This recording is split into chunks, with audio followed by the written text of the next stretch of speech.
Nikola Tesla का नाम आज के दौर में बिजली का मुतरादिफ है। एडिसन के मुकाबले में जिसने सिर्फ बल्ब रोशन किया, टेस्ला ने वो निज़ाम यानी एसी पावर बनाया जिसने पूरी दुनिया को चलाया। लेकिन टेस्ला का एक और ख्वाब था जो उनके एसी पावर सिस्टम से भी बड़ा और ज़्यादा इनकलाबी था। वो चाहता था कि पूरी दुनिया को मुफ्त बिजली मिले, वो भी बगैर किसी तार के। 1890 की दहाई तक टेस्ला अपने एसी पावर सिस्टम पर मुकम्मल कंट्रोल हासिल कर चुके थे। उनके दिमाग में एक नया और अजीबो-गरीब आइडिया चल रहा था। उनका नज़रिया था कि ज़मीन खुद बिजली का एक बहुत बड़ा कंडक्टर है और उसकी बालाई फ़िज़ा यानी आयोनोस्फीयर में भी बिजली की बेपनाह तवानाई मौजूद है। टेस्ला का मानना था कि अगर हम ज़मीन की कुदरती फ्रीक्वेंसी को इस्तेमाल करें तो हम बिजली को पूरी दुनिया में किसी भी जगह ब्रॉडकास्ट कर सकते हैं, बिल्कुल उसी तरह जैसे हम आज रेडियो या वाईफाई के सिग्नल भेजते हैं। अपने इस ख्वाब को हकीकत बनाने के लिए टेस्ला ने न्यूयॉर्क के इलाके लॉन्ग आइलैंड में ज़मीन खरीदी।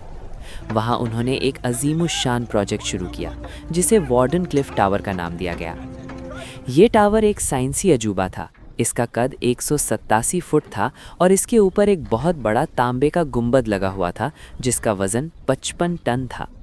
लेकिन सबसे अहम हिस्सा ज़मीन के नीचे था।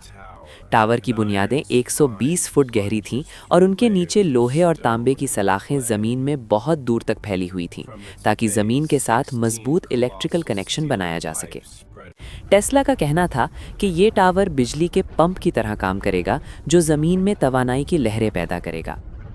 इस इतने बड़े प्रोजेक्ट के लिए बेपनाह रकम की ज़रूरत थी। टेस्ला ने उस वक्त के सबसे अमीर बैंकर जेपी मॉर्गन से राब्ता किया। जेपी मॉर्गन ने टेस्ला को इस प्रोजेक्ट के लिए $1,50,000, जो आज के दौर में करोड़ों डॉलर्स बनते हैं, की सरमायाकारी का मुआहदा किया। जेपी मॉर्गन ने ये सरमायाकारी इसलिए की थी क्योंकि टेस्ला ने उसे बताया था कि वो एक ऐसा रेडियो स्टेशन बना रहा है जो पूरी दुनिया में पैगामात भेज सकेगा और बहरी जहाज़ों से राब्ता कायम कर सकेगा। टेस्ला ने जेपी मॉर्गन को ये नहीं बताया कि उसका असल मकसद पैगामात के बजाय बिजली को बगैर तारों के भेजना था। टेस्ला का नज़रिया था कि वो ज़मीन की बालाई फ़िज़ा में मौजूद बिजली को इस्तेमाल करेंगे। वार्डन क्लिफ टावर का गुंबद फ़िज़ा में मौजूद बिजली को जज़्ब करता और ज़मीन में मौजूद बुनियादें ज़मीन की कुदरती फ्रीक्वेंसी को इस्तेमाल करतीं।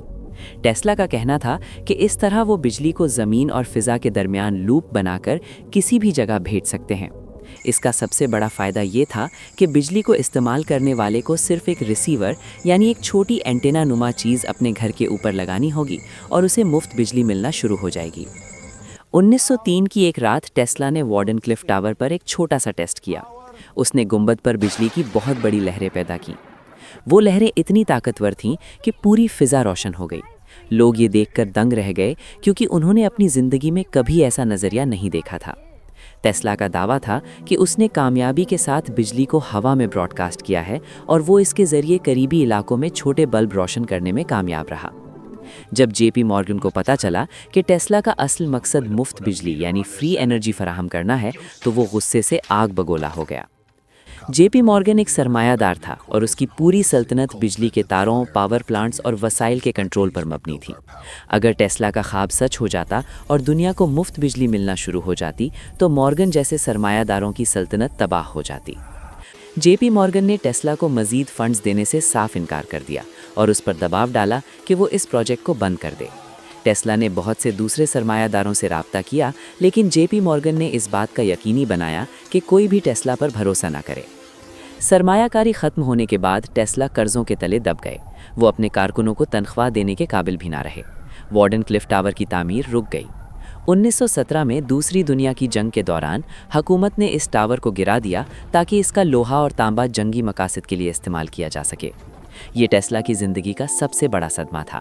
वो इसके बाद कभी मुकम्मल तौर पर बहाल ना हो सके और अपनी ज़िंदगी के आखिरी दिन न्यूयॉर्क के एक होटल में अकेले और गरीब गुजारे।